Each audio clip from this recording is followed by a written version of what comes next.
Hello, everyone. Thank you for joining us today. We're going to get started here in just a moment. So sit tight. Thank you for joining us. Today we have Jean Kerns from Renaissance with us. So we're grateful to Dr. Kerns for taking the time to join us today. Thanks. We appreciate the opportunity. Feel free to let us know where you're watching from in the chat box, or if any questions come to mind, feel free to let us know in the Q&A.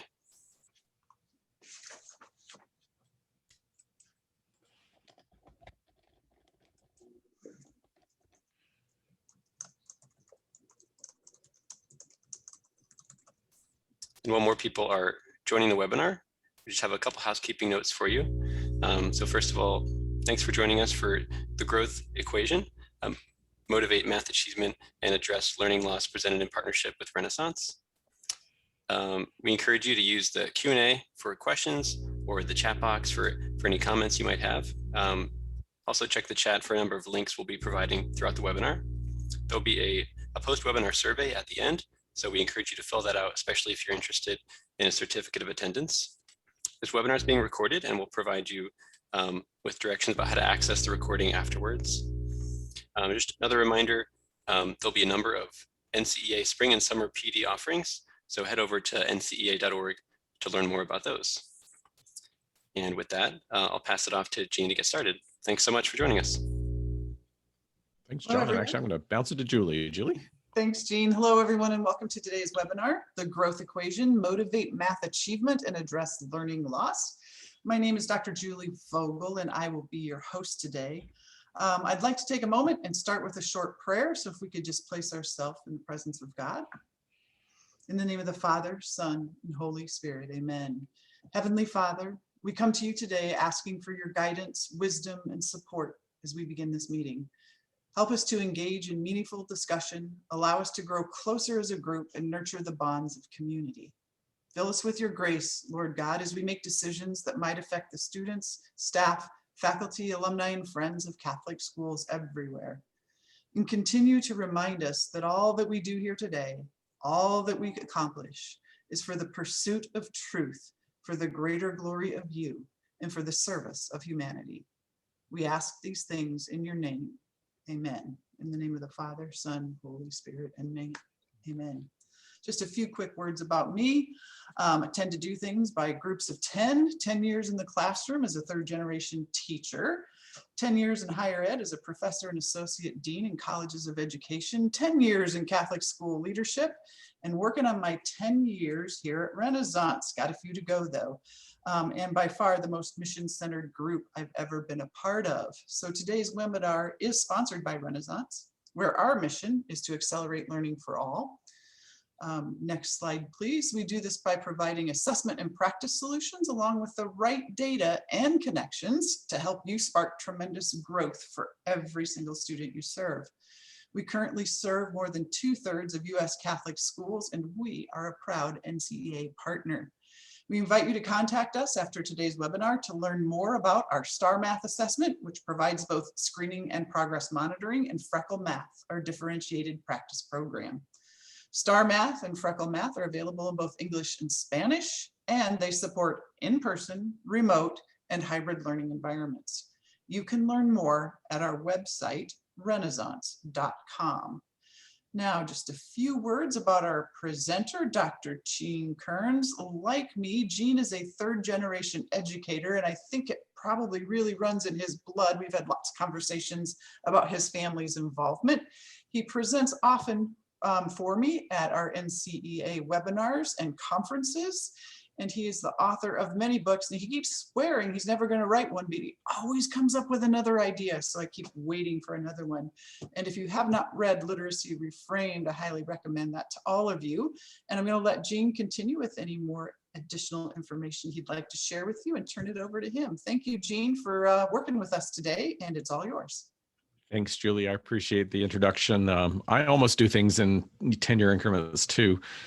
10 years in independent schools in Virginia, 10 years in public schools in Delaware, and now 15 years at Renaissance. So I guess I've broken that chain there. But as Julie said, I am a third generation educator, and I think I think we sometimes go with what's comfortable, and teaching was just in my blood. It was my sister's profession, the profession of both of my aunts. My mother did it for a while, and I vividly remember going to my sister's classroom when she was teaching in Holy Spirit School in Newark, Delaware, and just being in the classroom and seeing the teacher side. And that's, I think, probably where it all started for me. So excited to be with you today as we talk about this COVID slide, learning loss, whatever title you prefer to talk about, but the academic impacts that the pandemic has had on our students. And I think by now, most people have probably gotten the message from both our reports and other reports that are out there that what everybody seems to be finding is that progress in mathematics has been substantially more impacted than that in reading. So I want to work back just a little bit, and then we'll give you an update, because we put out this report back in the fall, how kids are performing. And just last week, in fact, not even a week ago, 6 days ago, we released the winter edition, which I'll explain in just a minute. But in the fall, we put out the first edition of this. By looking at the actual back to school data of students, we were able to quantify to what extent students started this year behind. And we did so by looking at over 5.3 million student assessment records from students in all 50 states. And they were in all manner of schools as well. So there were Catholic schools and private schools and public schools, and they were scattered all around the country, and massive amount of variance in the student population there. So really a huge sample size, which makes the findings of this report fairly generalizable to the population as a whole. But before I reveal to you what we learned in that report or what we learned in the update, I simply want to ask you, have you previously attended one of our briefings? Now, it would have been the fall edition because we've barely done any briefings on the spring. I just want to get an idea for how many folks in the audience may have already seen some of this, because again, I'm not going to repeat all that much the fall data, because now we have the winter dated lookups. We have even more insights. But again, it's just helpful for me to understand what kind of history do people have with this information already so far. So just a couple seconds more on that poll, and I'll let you see what I'm seeing.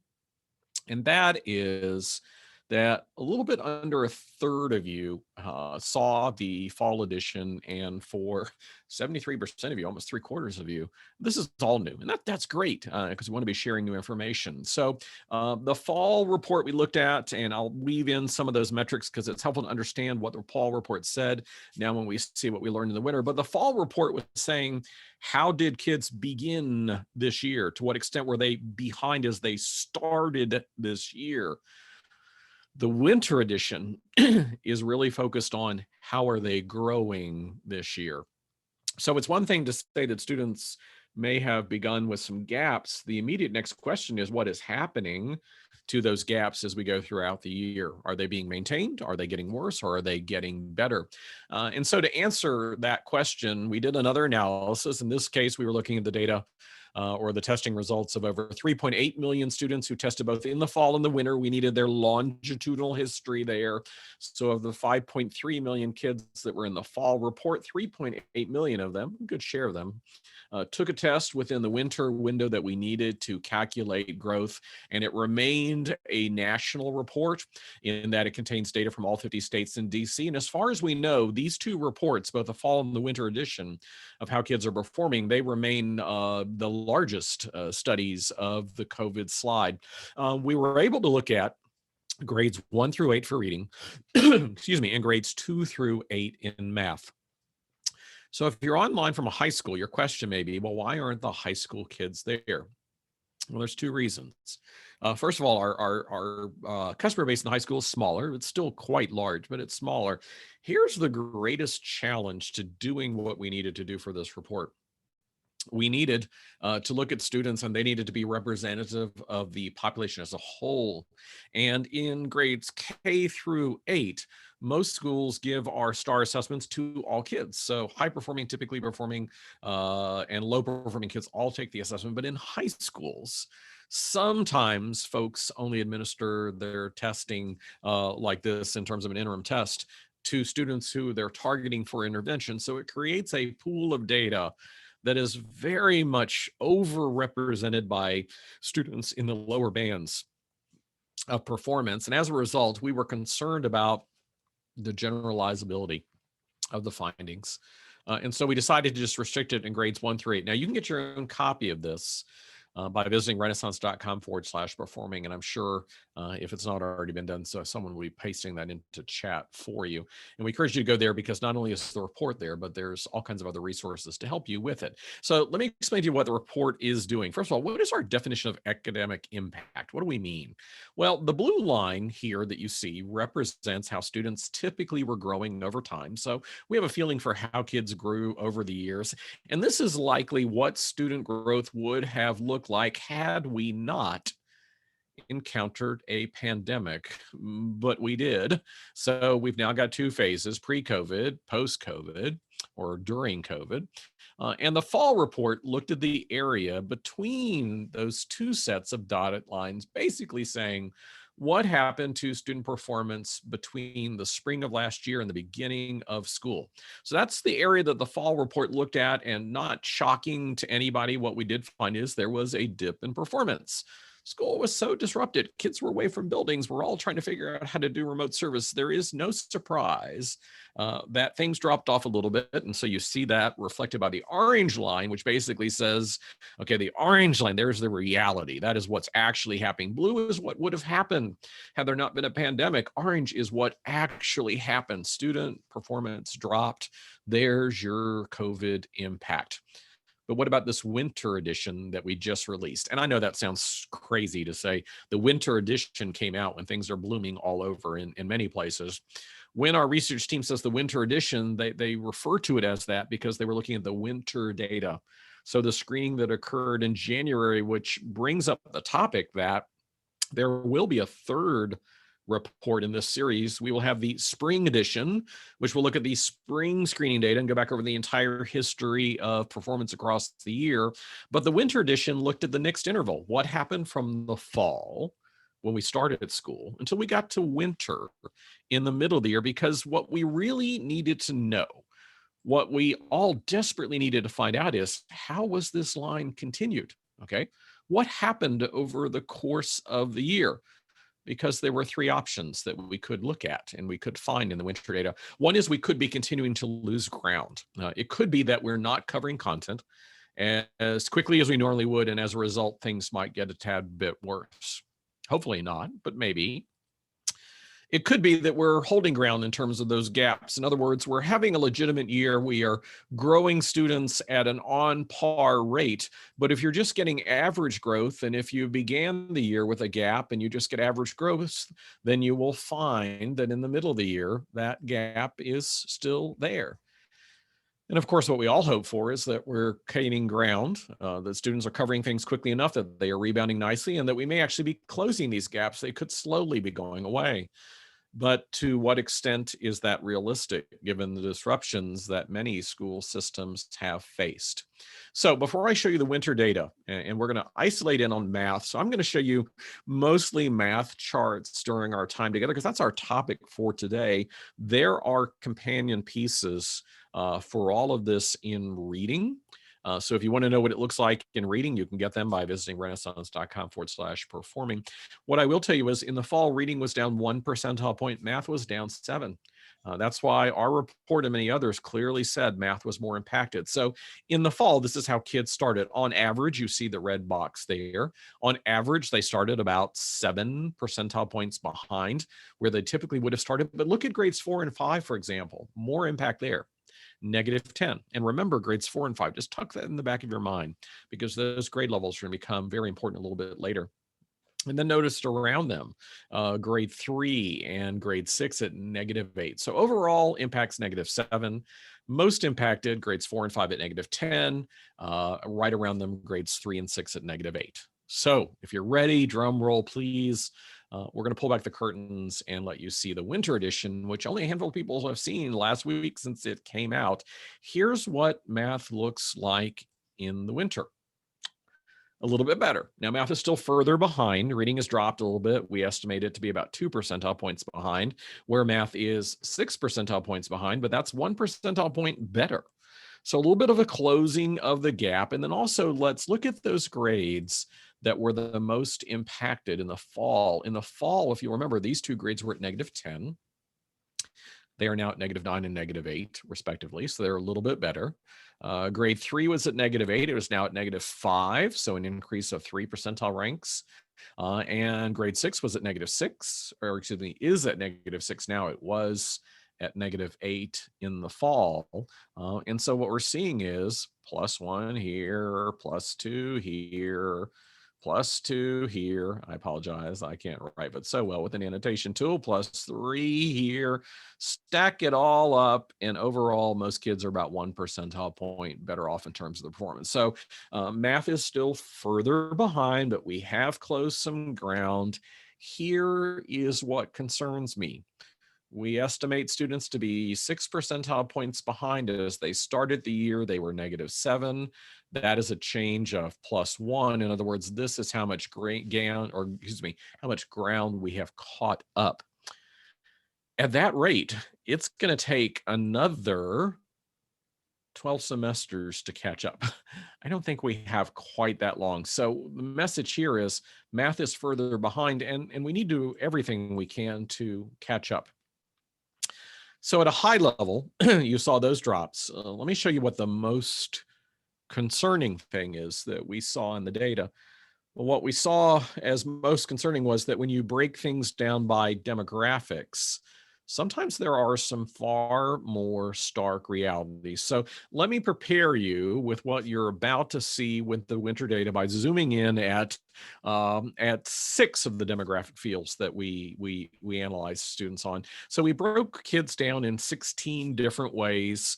And one way is by classifying them in one of these 6 racial or ethnic categories. So in the fall, there was a table like this in the report, and what it basically said is, here's math, 7 percentile points down year over year, reading 1 percentile point down year over year. And then you see these darker boxes that reflect the performance of various racial and ethnic subgroups. So where math overall students were -7, students who were 2 or more races were a little bit better off. They were at -6, and American Indian and Alaskan Native students were impacted a little bit more. They were at -9. Now, let me show you what this chart has become as we move into the winter. Here's what we did. We created a new version of this chart that has these same boxes, but some of them are labeled with an F, where the F stands for fall. And then we will place also onto this chart another series of boxes labeled W, so that you can see for each group whether they are making positive movement, like you see in this example here. So I'm going to show it to you just on the next screen, but I wanted you to understand what it is that you were looking for. It creates a lot of boxes. So we have a separate chart for reading and a separate chart for math. But what you see right here is what you're looking for. You are hoping that for any demographic group, excuse me, things are better off in the winter. And so for this particular group, they were at -8. They're now at -5. That's a movement ahead of 3 percentile points. Exactly, that's what we want. And what we do not want to see is that for any demographic group, they are actually now further behind in the winter than they were in the fall. Maybe a little memory device to remember what you're looking for. You're looking for the win. That's what you want to happen. You do not want the opposite of that. You do not want the W coming before the F. So again, let's pull back the curtains and see what the demographic data of the winter shows us. So here's the chart. You've got the fall, you've got the winter. You also have those shaded bars, which help you understand what has happened as the population as a whole. So here was math overall in the fall. Here is math overall in the winter. And then here are those darker boxes allowing you to look at each demographic group. And when we look at them, what we find is there are 10 demographic breakdowns where students are performing at least where they were or perhaps a little bit better. So for example, look at students of 2 or more races. They didn't move ahead, but they didn't move back. So they have the same position both in the fall and in the winter. And then you have all the other ones with those arrows, with the exception down at the very bottom, Title I schools.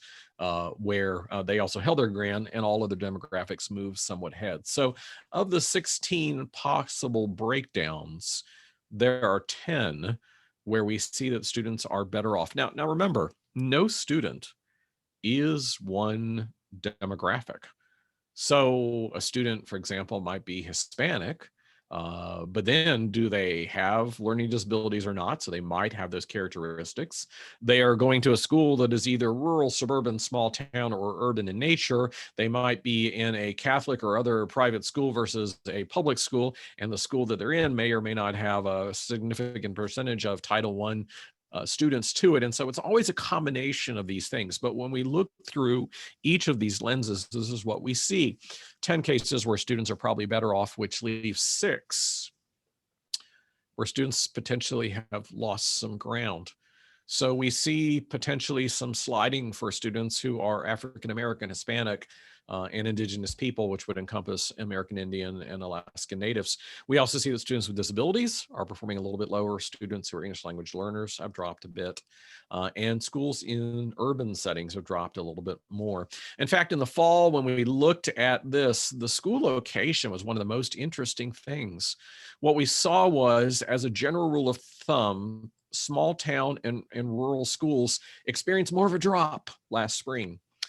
And the theory from many on that was that it was harder to just get connected with bandwidth. So they had more of a drop.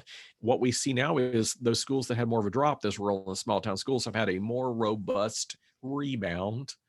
And conversely, schools in suburban and urban settings didn't drop quite as much between the spring and the beginning of the school year this fall. And in the case of urban schools, they not only have not rebounded, they actually lost a little bit more ground. Why does this happen? We do not know. There is nothing about our research design that allows us to prove causality. But here is one popular theory. Many people believe it's just about how difficult it was to bring truly urban schools back online. You know, bringing students back to school in a more rural or small town setting, given the numbers, is just not the same thing as bringing students back to school in New York or Philadelphia or Houston or Los Angeles. It's a completely different scale. And so these are the elements that we see.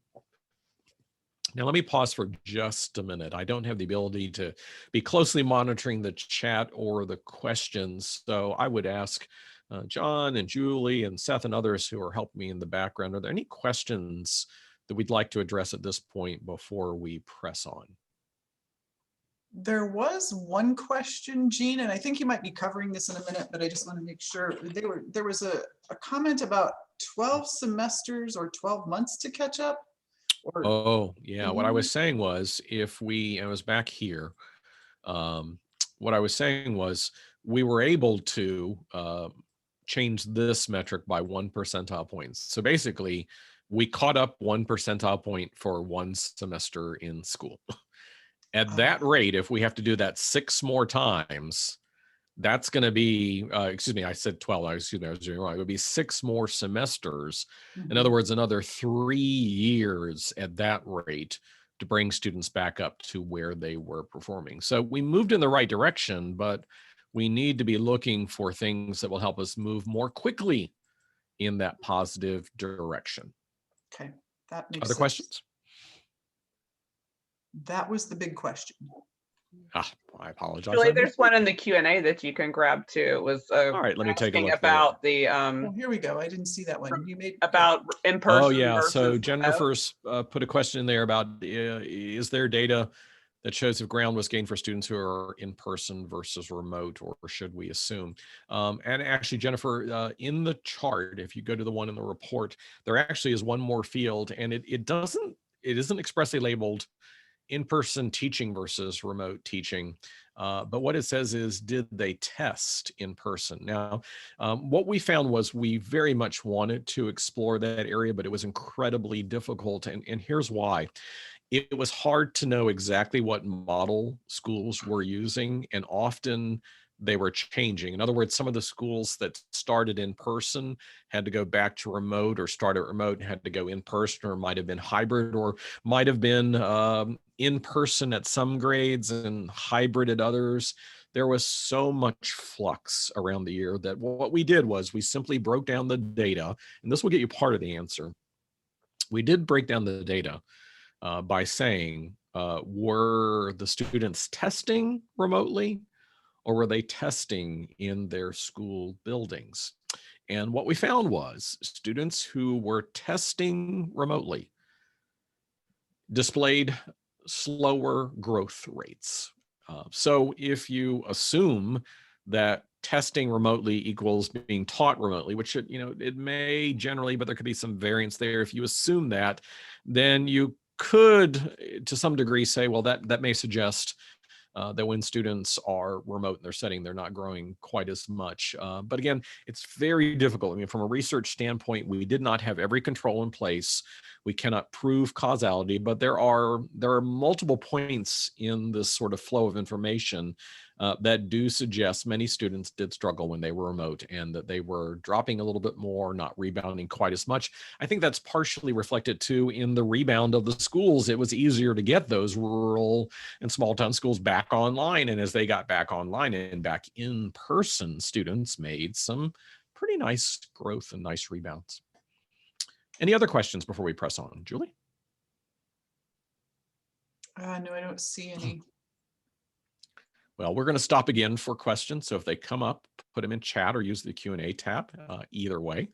Actually, I did see one more pop up in Q&A. Oh, yes. So the question was, what was the assessment tool used? We are looking at data from Renaissance's STAR Reading, STAR Math, and STAR Early Literacy assessments. One more popped up in chat too, Jean. Are we having any information put out that compares, can schools see how they did compared to national averages? Yes. So it's easier. Now, if you use any assessment that produces percentile ranks, you could compare your percentile ranks year over year to what we have here. If you use STAR assessments, then at that landing page, renaissance.com/performing, we have prepared a STAR crosswalk document. In other words, it will tell you exactly what reports, what dashboards, and what scores to look at to make the most appropriate comparison between your data and what is shown in the report. And so I know Seth and others will probably paste that link in there for you, or Martha.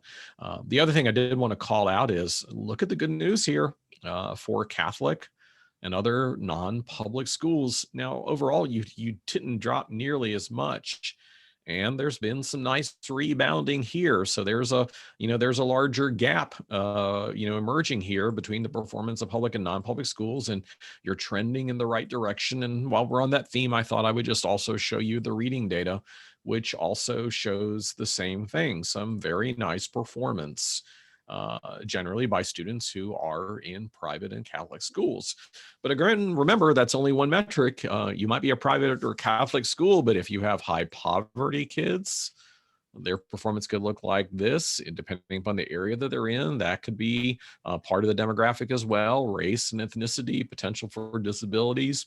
But as a general rule of thumb, what you can say is Catholic schools did not experience the same drop that their public counterparts did, and they have rebounded quite nicely. They still have a little ways to go in math, but you will notice they are very much leading the pack here. They are down only about 3 percentile points year over year, so they are in a better position. With reading, we had 6 demographic groups where things were getting better, and sadly, that leaves 10 where students were in a lower place. So the sad news with reading is there has been some slide, but the good news for this audience is that doesn't apply to many Catholic schools.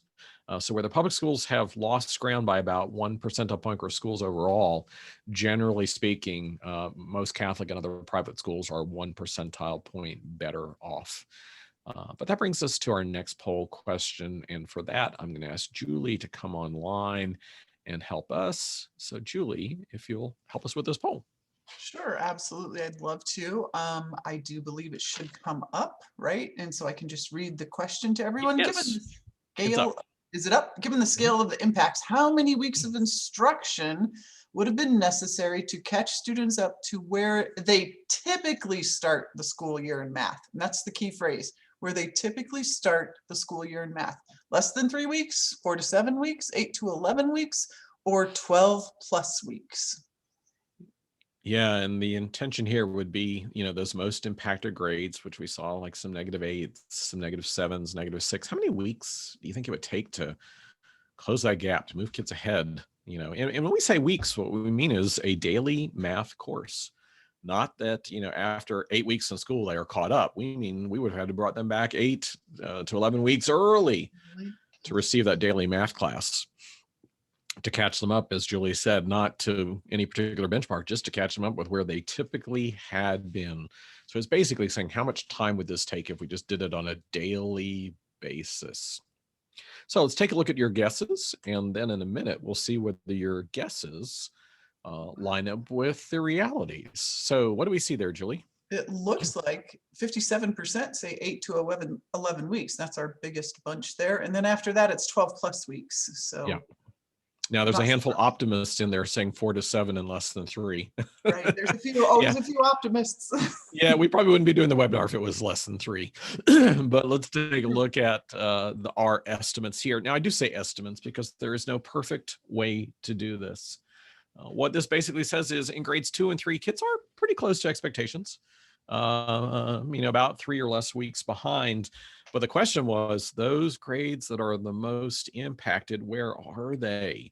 Well, you see the dark green boxes for them labeled W, which tells you where they were in the winter, and the majority of them fall in the 8 to 11 weeks behind kind of dynamic. And so for those grade levels as a whole, we need 2 to nearly 3 months of a daily math class to catch them up to where they typically would have been. And we already sort of saw this before. As I said, we are behind. We are closing some ground, but we need to move more quickly because we've got some time to catch up here. Now, this question already came up. This was the question somebody said before about how do I compare mine? And that was that crosswalk document that I referred you to if you are a STAR user. If you're not a STAR user, you're going to have to use your percentile ranks and kind of figure out some own things there in there. But that will allow you to see how to compare your school or diocese data to the report as a whole. And again, just go there and visit renaissance.com/performing. And you're looking for this heading where it says applying the findings from how kids are performing to your own data. So that was just getting ready to go live. I believe it's up now. If not, it'll be up very, very soon. We also get a lot of questions about, well, can you say anything about my state? Like, how are things going in California or Texas or Wisconsin or Rhode Island or whatever? Yes, when we launched the report, we also put up state level data so you can compare the number of students in your state that are falling above or below critical benchmarks in mathematics to the nation as a whole. So for example, here's one that says, well, in terms of, those kinds of comparisons, percentage at or above the benchmark, things in Texas changed pretty much on par with the country. And then of course, there is our student growth percentile. Now here's the same metric for Ohio. We also report our student growth percentile score, which is one of the best scores out there for tracking growth over time. For those of you that know this scale, it ranges from 1 to 99, where 50 is dead on perfect normal. And again, here is a comparison here where the SGP is a little bit below 50 this year. That's what we see across all the grades. But I don't think anybody's, surprised that things are moving just a little bit more slowly. And what this dashboard is saying here is that the growth rates in Texas are perfectly on par with the nation, and kudos to Ohio, where the schools there overall have achieved an SGP of 52, which is 2 points above the perfect average of 50 and 4 points above where the country is as a whole. So kudos to educators in Ohio for whatever they're doing with math, because their efforts are paying off. So again, all of this is available at renaissance.com/performing. But, it's time that we stop looking at this problem and admiring it. It's time that we start solving the problem. So for the rest of our time together, I want to talk about solutions. What can we do to get more growth? So let's do something about it. So addressing the challenge of the COVID slide, how do we move faster? How do we cover more ground? How do we get rid of those gaps? Which brings us to our next poll question. Julie? And I may have caught her off guard there. So simple question. Sorry here. about that, Jean. You got it. Go for it. Everybody can read it without me, which is, takes all the fun out of it. But how many of you are familiar with our focus skills? I'm hoping a lot of you are, because we talk about it quite a bit. Yeah. But here we go. So Jean, it doesn't look like as many as I was hoping would be familiar with our focus. About a quarter of them. And for those of you that do know this, we're not going to go through the whole story here. We're going to go very, very quickly. But for those of you that don't know this, I think will be a very valuable resource to you. So let me end the polling and share the results. About 25% of you, just a little bit more, 26% are familiar with what I'm about to show you. 74 are not. So 26%, please do pardon me just a moment to review quickly with the others who are not familiar with this. Those of you that were not aware of our Focus Skills Resource Center, please jot down this URL. Please visit renaissance.com/focus skills. With a dash between there. And I'm just going to give you a high level overview of this, but you'll notice there is a blue bar there that has that sort of red rectangular shape around it, calling out the fact that if you go to that landing page, there is a webinar that will explain everything about this to you. But what you will find if you go there to renaissance.com/focus skills is both an online tool and the ability to download workbooks in a PDF format that will list for you the most essential skills for progress in math for each grade level. And these are tailored to the standards of each state. So you'll be asked, what state are you looking at? Because in Texas, it's the TEKS, the Texas Essential Knowledge and Skills. In Rhode Island, it's the Common Core. In Virginia, it's the Standards of Learning. And those are all the standards names I can remember off the top of my head right now. But you get the idea. It is tailored to each state because different states have different standards. But for whatever the standard set is for your state, you can see the most essential skills for progress in both reading and math. We refer to them as focus skills because they are deserving of focus. And the reason that they are deserving of focus is these are the skills in each grade that form the foundation for future learning in subsequent grades. In other words, we are listing for you the skills that kids must get. I'll use third grade as an example. The third grade focus skills are the skills that kids must get at the third grade because they become the foundations for learning at the fourth grade, and the fourth grade ones become the basis for the fifth grade. Not every skill qualifies as a focus skill. There are some skills that are nice to have skills that are, of value and have importance, like Roman numerals in one grade level that I was looking at in one state. They're useful, they're interesting, they're related to math, but they're not the foundation for future learning. So when we're trying to decide how to catch kids up, one of the things we might have to do is to say, well, we must cover these focus skills because they are the foundations for future learning. But that means that if we have to give up something, if we're not going to cover something else, then some of those skills that are not focus skills, we could cut some time from there. Also, this is a wonderful graphic that the Education Week editors put together based on the impact or input from a variety of think tanks and advisors that basically said, this is how we should be planning instruction this year. And I think it really applies to COVID, but I think we should use this every year because what it says is, whatever grade level you're teaching, look at the standards of that grade level and make sure that you understand what the priority stuff is. If you understand what the priority stuff is, you can make sure that you prioritize it and cover it well. And if time is running short, you know what should not be cut and what could be cut when something is not priority. Plan your grade level instruction. If you're assigned to teach 7th grade math, then teach 7th grade math. But as you begin each unit, think carefully about what the prerequisites were from the previous grade and not just think about them, check on them. If you're teaching a grade level unit on geometry at the 7th grade level, go back and look at the focus skills, the most important prerequisites from the 6th grade, and do a little quiz or activity to make sure that they are there. If they're there, wonderful. If they're not, then you have to go to step 4, which is to review them with your students. And if you find it necessary to go to step number 4, then you will also have to go to step number 5, is another quiz or another activity to gauge how well your review is.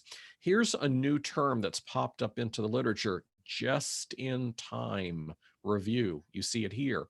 What it means is do the unit, and by using my geometry example, I'll continue with that. Do that geometry unit, check on what kids need, and if it's not, review those things just in time, right in the moment when I need these prerequisite skills to be successful with this grade level. I do my just in time review and just in time support so that I can make sure that the students have the prerequisites they need to be successful with the grade level instruction. And I would come back and repeat this sequence every time I start a new unit. Do your grade level unit, but check on the prerequisites first, make sure that they are there. If they're not, review. And if you had to review, another quiz or another activity to make sure that your review was successful. So that's the short version of focus skills. But if you watch that webinar, it'll show you every bell, every whistle in the online tool, how to download those workbooks and see those lists of all of the focus skills. And unlike the report that only went to grade 8, the focus skills go all the way up. So it's reading pre-K to 12 and math from pre-K all the way up through algebra 2. So that is all there at the Focus Skills Resource Center. But I want to invite you to kind of come into the back room and come into our educational laboratory, if you will, and see some new experiments that we are doing and see some of the new learnings that we are working on. I want to invite you in and show you something that isn't in a final form yet. It's not done. We hope to have some papers and some tools coming, but I want to show you what we have learned about learning in this process that we go through for every state, territory, and country in which we have a major presence, where we take these standards and break them down into discrete teachable skills.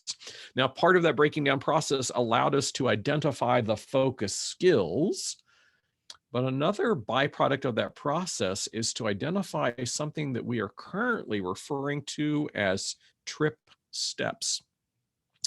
Now, let me explain what that means. What that means is these are the things that disproportionately students trip over as they are ascending the staircase of learning. These are the steps that are taller. These are the steps that have a higher height to them. These are the steps that, if things are not watched carefully, many students will trip over. And so let me show you where this term comes from. So on the screen here, let me build it for you so you can literally see it with your own eyes.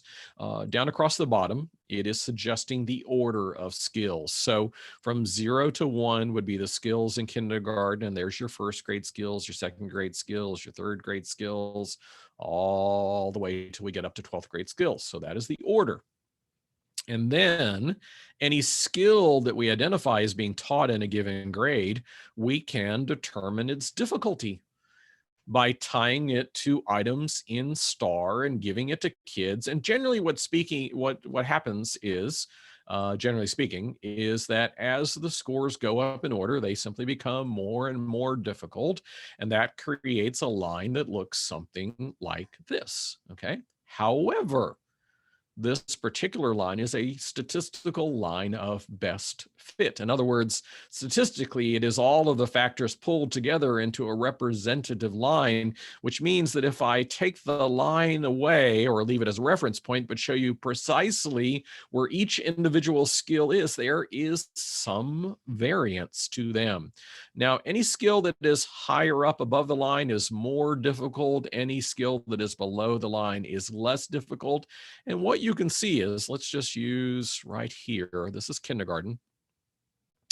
What you can see is most skills fall pretty close to the line. And if we look over here in 5th grade, This is a 5th grade area. Most skills plus or minus some variance around this line. Most skills are right there, but there are a handful of skills that are easier for 5th graders. And look at all these up here that are harder. These are the trip steps. So your eye was probably drawn to that skill in kindergarten. That's the hardest skill to teach kindergartners. Wouldn't it be helpful if we as educators knew exactly what these really hard skills were for students so that we could focus our energy there and share our resources and teaching strategies? So let me show you what that disproportionately difficult skill is. That trip step is subtraction. It's just a lot harder for kids in kindergarten to do than addition. It's fairly new for them in terms of an operation. We have to be able to differentiate it from addition. And of course, it's important because it's a basic mathematical operation and it is the inverse to addition. So in some sense, if you don't understand subtraction, you don't fully understand division. But it's the hardest thing for kindergartners to do. Let's go up into 3rd grade. Take a look at that one. There is the trip step of grade 3. There is the hardest skill to teach 3rd graders. And I'll let you know what it is. Finding the area of a rectangle. Here's why it's hard. 2 reasons. 1, the mathematical operation of multiplication was new in 3rd grade. That's when we generally teach multiplication to kids. So the operation that we need to do this is new. And the entire concept of area is also new at that same grade level. So kindergarten and 1st grade and 2nd grade, geometry was measurement. I measure the length of something, and I might have said the width. But now we're going to take the length and the width and we're going to put them together and we're going to find the area. And it's not just inches, it's square inches or feet and square feet. And so to ask a student to find the area of a rectangle brings together 2 things for them that are new. 1, the operation that's required, multiplication, with the entire concept of area. And that's a lot of cognitive load for kids. Let's look at the 6th grade example, which is almost like the older version of what we just saw. The trip step of the 6th grade is finding the area of parallelograms, triangles, and right triangles. You see, it's still those operations coming together, but look at how more complex now area is. Area is not just length times width. It might be a formula like 1/2 times base times height for a right triangle. Or it might be taking complex shapes, breaking them down into component parts, finding the area of those individual parts, and then putting them back together. So it's far more complex. But remember earlier I said something. When we talked about grades 4 and grade 5 and grade 6, where we saw a lot of impact, these were the grades that had the greatest slide while kids were away from school. You will also notice that they are also grades that have a whole lot of trip steps in them. So in some sense, we might have been able to predict the COVID slide had we simply look at the number of trip steps. For example, 5th grade has a lot of them. And 6th grade has a bunch, and 7th grade has a bunch as well. This is an area where there's just a lot of difficult math content. Now, 2 things about them. Number 1, they do not manifest like this in reading. There are not these wide outliers in reading like we see in math. And also notice that when kids enter high school, things get much more tightly aligned in here. And part of this is the way that we structure our standards in our courses, Algebra 1, Geometry, Algebra 2. But you'll notice we are laying the foundations for this complex work back in here. And so, for example, with 3rd grade, that was a geometry standard, but it also required number sense. So bridging the domains and bringing them together. Now, I've seen some chatter going on there. So before I press on, I do want to pause one more time and check in with Julie and Jonathan and others to see if there's any questions we want to address before I get to the last small section. Haven't seen any specific questions related to this, except for, I taught 4th and 5th grade forever in my 10 years in the classroom. And is that also a grade level where there are a lot of trip steps? It looks like there might be, but I just remember kids struggling with fractions, decimals, and percents that were all That's what this stuff is. So when you look at this whole range in here, almost everything in this range across 4, 5, 6, 7 it is that fraction, decimal, percentage, proportional reasoning kind of dynamic. Tough, tough, tough for kids to get their hands definitively around. Oh, one had a really interesting question that just came in while you were answering that one for me, because I just think that's such a hard time frame for kids, is what sequence would you recommend? Would you recommend Algebra 1, Geometry, Algebra 2, or is that what you think should stay Well, that way? in high school, I mean, I think at this point, what we see is the manifestation of things that are just like way disproportionately difficult. It kind of goes away, and I cannot speak to why. We don't know why. I'd have to get my content team on the line, and we're going to have some papers and some webinars as we drill more. We basically want to build a tool where we build a barrier on either side of this line, and then we could report for you all of the trip steps, anything that falls plus or minus some range out there. So I don't think there's an ideal, sequence up in here. We do articulate a sequence of teachable order in STAR, but also part of that is driven by the standards and the state documents that you have as well. So a couple of states are big on integrated math, where it's 3 math courses, not an algebra course, and then a geometry course, another algebra course there. I think it's your personal preference. I haven't seen research that definitively shows that one of those approaches is vastly superior to the other. Okay, and that's it for questions. So our last example was grade 6. Let me point out something that is very critical about grade 6. It is highly predictive, okay? Everybody wants kids to be reading on grade level by the end of grade 3. We know that if they are not, their forward progress is encumbered. And we also need to realize that being proficient in grade 6 in math is really important. So this was a study that was done that looked at the students who failed their 6th grade math class. 81% of the kids who fail a 6th grade math class fail to graduate high school, period. Okay. Another 6% of them did graduate, but graduated late. Only 13% of them go on to graduate on time.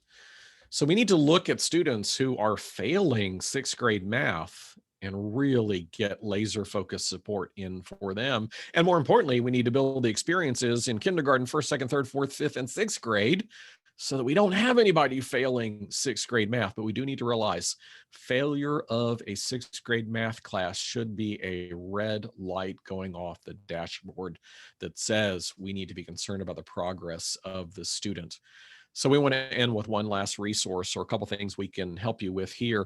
Many of you have Star Math, which now talks with our new Freckle practice app, which has all 4 content areas. But man, oh man, oh man, Freckle has been shining with math. Now, first of all, if you have Star, you know that you can screen kids and find out where they're performing, and you can use our instructional planning reports to zone right in on the skills that kids need. So as you're building an instructional plan, there's tremendous information there. And whenever you are looking at STAR reports, when skills are listed, focus skills are clearly identified for you.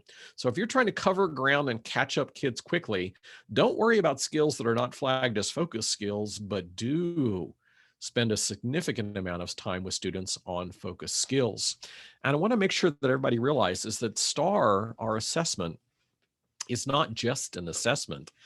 It's an entire system of both assessment and instructional resources, because we've worked with a variety of partners where we have embedded into STAR tens of thousands of instructional resources that when you say that you have identified a particular skill that you would like to focus in on, STAR will serve up for you a list of resources, and they come from a variety of partners. You can preview them, you can take a look at them, and very amazingly, if you choose one of these resources to use, you can make it a digital assignment for kids and tell STAR what days of the week next week it should be available. So our hope is that everybody that has STAR knows how to use these tools. If you don't, then please, please, please be talking with us about some professional development so that we can show your teachers how to not only find the skills, but how to find these resources and how to automate things for themselves where they can take these resources and make them assignments for kids. Because when they do that, the system will automatically score anything that can be machine scored and track all of the data. But one last thing here. About a year ago, Renaissance acquired the practice app Freckle. Again, it has all 4 content areas, but I really want to focus in on what it can do with math because there's a free version of Freckle. So anybody could download this immediately and start practicing and using it this afternoon. And it works in 3 ways. There's a free version and a paid version. And basically the difference is how many assignments can you have out, okay? So for all 3 or all 2 versions, there's 3 different ways you can use it. One is you could just download it and give it to kids and say, log in, do the little pretest and practice those things that you choose to practice and the paths you follow. And so it can be just a personalized, student-driven kind of thing, or teachers can be involved. And when teachers are involved and they want to use it with a class or a summer school or summer learning camp or something like that, they can identify skills for kids to focus in on. And within the paid version, you can tell the system to only show kids focus skills, which is exactly what I would do if I was working with a student that I'm trying to catch up. Because these are the skills that if they get them, they'll be prepared for everything else in the future. I don't want to spend a lot of time on skills that are not necessarily, directly preparing students for things in the future. So it can be a student-driven app where kids practice their own math practice. It can be a teacher-directed app where teachers choose what kids are going to focus in on in terms of procedural practice, and it even includes, both in the free and paid version, inquiry-based lessons. So depth of knowledge, open-ended, multiple-step application types of things that can be used in a variety of ways where groups are working or the teacher is explaining things or students are explaining things with all types of supports in there. Again, there are inquiry-based lessons, even in the free version at every grade level. It's just the paid version, you get more options there. And it has those great open-ended reflection questions. But I want you to see the power that Freckle has exhibited lately in supporting students. This was a study that we did last spring into the school year. And what it showed was 3 groups of kids, no Freckle usage. To the right of them is kids that use Freckle moderately. That's 100 days or less across all of last spring and last summer. And then to the far right with students who used Freckle even more. And what we saw was kids who didn't use Freckle experienced a lot of drop. We saw that nationally. But notice the blue bar there for students that used Freckle moderately, the amount of COVID slide or learning loss that they had was essentially about 1/2 what the general population had, causing us to say, well, students who use Freckle moderately experienced far less learning loss. And those students who used it even more, they started almost right at where they would have been the expected level of performance, even though there had been a pandemic. So this amount of learning loss for all kids, half as much for kids that use this, some, almost none for kids that used it even more. But then there's these orange bars here, the struggling students. These are kids that are in the bottom 25% of performance. Amazingly, what we saw when you isolate just the 25% in the bottom was across the board, students who were previously struggling in mathematics, whether they use Freckle moderately as reflected by this bar or more aggressively as reflected by that orange bar, those students not only avoided the COVID slide, they actually started this year ahead of expectations. So if you're looking for a resource to use during summer school, or maybe just something to encourage your kids to use on their own over the summer as part of summer learning, this is a really great resource to use that seems to be associated with some really nice growth. But let me end with this. This entire COVID slide recovery thing, we need to understand is a marathon, not a sprint. It's not like we were going to run really quickly this year and cover all the ground. So we're going to need to keep running. And we can use time during the summer. We can look for options for extended time next year, which could be before and after school, or extending the day or extending the year. And fortunately, the third round of stimulus money that went to both public and non-public schools included funds that could be used for summer learning experiences and extended learning experiences during the year. And so these are all options that we have. So we're growing short on time here, but I'd love to see your feedback in chat. Just let me know, what was one new idea or concept or piece of information that you are taking away from our conversation today. Thank you, Becky, for saying trip steps. And I know I said you're coming back in the lab. I'm showing you the back rooms there. We're going to refine that and work on some papers here. So hopefully much more to have on trip steps in the future. Thank you also, Valerie. I saw Focus Skills. Laura, please do go to that website. Check it out. Watch the webinar. It'll walk you through how to use the tool, how to download the workbook. It is a time saver to help prioritize your efforts. So please do that. Stephanie says Freckle and summer learning. I love the idea of giving kids Freckle, and then maybe could we bring them back to the school building maybe every other week or something like that for like math camp on Friday. Freckle will let you know how much time kids spent in there. We could celebrate what kids have done, how much time they've spent on there, do some power lessons in mathematics or some demonstrations or something like that. Let's keep the learning faucet open this summer and keep kids working and practicing with things. Data from the longitudinal study looking at student progress over time, the urban schools, the variance that we've seen in there. Again, less of a drop going into this, but less of a recovery. More of a drop in the rural and small town areas, but more of a recovery there. So what we're seeing is a bit of mixed results as we make our way into the winter. Remember, watch for the spring report and we'll know how the year finished as a whole. But it almost doesn't matter what the report says. If we focus in on what most of you all are focused in on, using things like Freckle, using the focus skills to prioritize our work, we can deal with any eventuality that presents itself. So let's focus our time and attention there. And if we do that, the performance data and the growth data will take care of themselves. And with that, I think we're getting ready to wrap up here. I've gotten us right up to time, but we'll linger on for a few minutes at the end. We want to respect your time. If folks need to go, we appreciate that. Otherwise, we'll hang on the line for just a couple minutes here. Julie, John, any others? Do we have any closing words or any final administrative things for us to do? Just a quick one. I think since Q&A we're right on time, I'm going to go ahead and not skip it, but anything that does come up, we will get an answer out to you. And just say that before we go, we'd like to invite everyone to contact us with any questions you have or to request a demo of Star Math or Freckle Math. You can call us at the number you see on the screen, or you can send an email to educatordevelopment@renaissance.com. Again, thank you so much for joining us today, and we hope to see you in the future at another NCEA webinar. And I'm going to turn it over to Jonathan. Thank you both so much for sharing all these resources with us. Thanks to all the attendees joining us live and those who will be watching the recording. So you'll find a bunch of links and resources in the chat. As you'll be hearing from us this week with a follow-up with information about the recording and further resources. So thank you everyone for joining us.